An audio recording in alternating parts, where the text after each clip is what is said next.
Another story I heard about myself. This one happened in high school. We had this teacher in high school whose kid went to our high school. His name was Mr. McNamara, and his son Jake McNamara went to our high school. He was a sophomore when I was a senior, so he was 2 years behind me. And Mr. McNamara was an asshole. And one weekend, he and his wife decided to leave town, which you should never do if you're an asshole.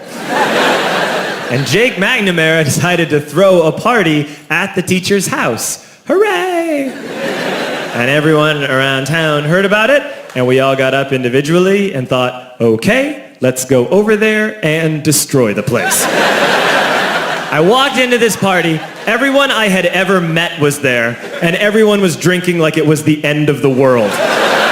People were drinking like it was the Civil War and a doctor was coming to saw our legs off. It was totally unsupervised. We were like dogs without horses. We were running wild.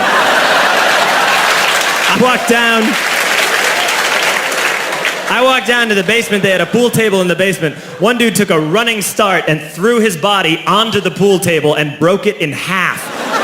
Another kid found out which room was Mr. McNamara's and went upstairs and took a shit on his computer. So the party was going great. I'm standing in the basement and I'm holding a red cup. You've seen movies. And I'm standing there and I'm holding a red cup and I'm starting to black out. And I guess someone said like, something, something, police. And in a brilliant moment of word association, I yelled, fuck the police!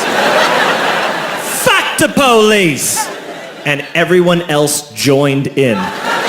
100 drunk white children yelling, fuck the police. With the confidence of guys who have like already been to jail and aren't afraid of it anymore. You know, that like, I serve my nickel, you come and take me confidence. But white children. The reason someone had said something, something police was because the police were there. So a Chicago police officer walked down the stairs and got to the bottom in the basement and looked out over a sea of drunk toddlers yelling, fuck the police, in his face.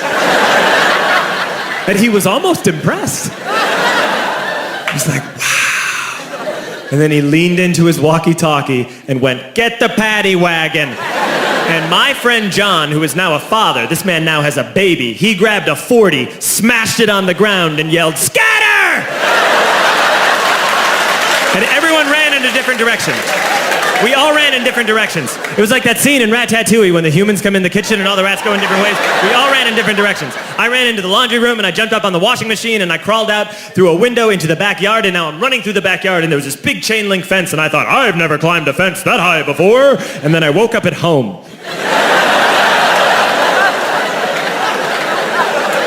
On Monday, I went to school because that's what we did back then.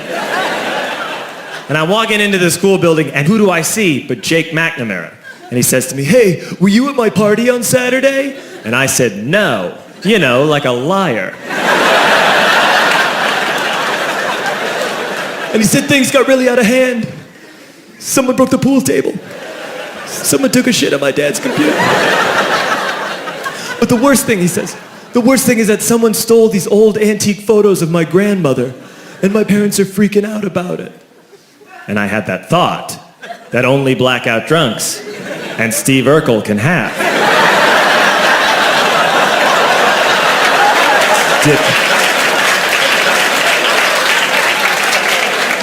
Did I do that? I figured, no, I wouldn't have done that. But I was never sure until 2 years later. Relax. I'm playing video games with this kid named Alex that we also went to high school with. 2 years later, we've graduated by now. We're playing video games for a couple hours. And then Alex says to me, hey, come here, I want to show you something. And he takes me into his bedroom. And then he takes me into a side room off of his bedroom. Never a good thing to have.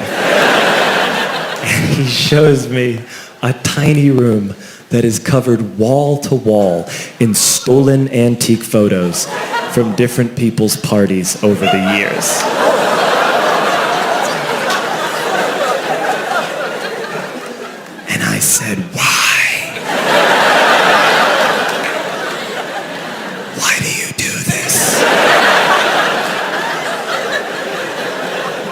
And Alex said, because it's the one thing you can't replace.